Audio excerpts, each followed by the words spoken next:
Y'all are amazing. I've been cracking up this whole time. I was hoping not to like tear up my mascaras. Same. Thank you. Same. Every Y'all day are with good. Rashid.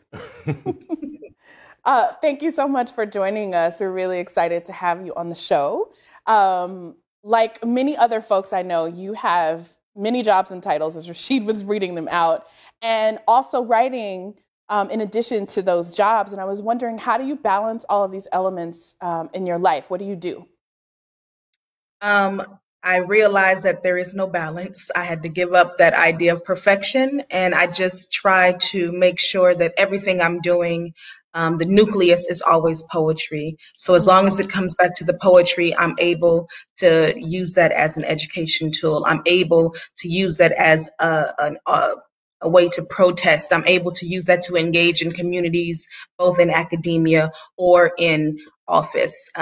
So yeah, as long as poetry is at the center, I'm gonna be all right.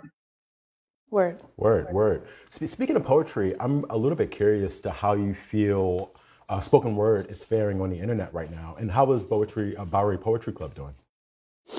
I think poetry is flourishing online because you don't have to be in a certain city. We're now global, right? At the Bowery specifically, I was able to start hosting and curating this weekly series with people all the way from Greece to Oakland to Brooklyn to Florida. And that could never really happen when we had to worry about flights and where you're going to stay. So I think it flourishes in that way.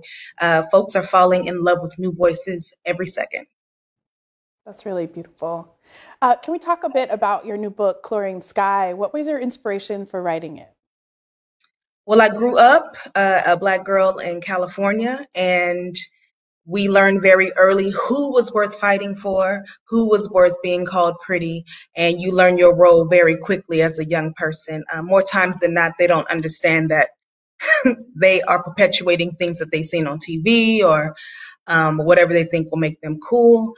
So that was the beginning of me thinking about this book, why it was necessary, because I experienced it.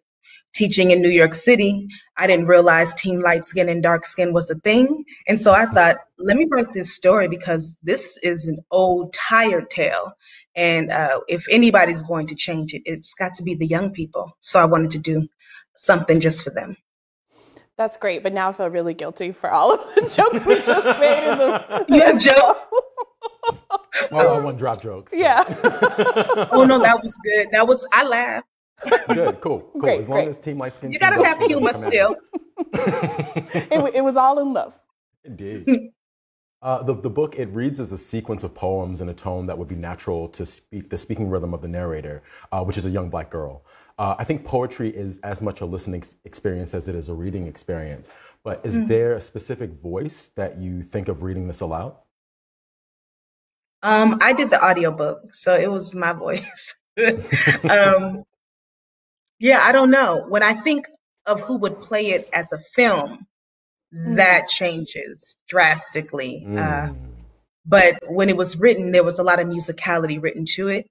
So when I'm thinking of like who can be Laylee, I'm like, hey, Zendaya, because the lilt in her speech, and she's from Cali, right? So I find it living in different actresses and actors more so than the actual voice, I guess. Is there a film being made? Is that happening, or are you manifesting that? I was told I'm not supposed to talk about it, but I had a glass of wine while I was waiting and I slipped. So. What film? We're just going to debo that. What's a film? Isn't this a film festival, champ?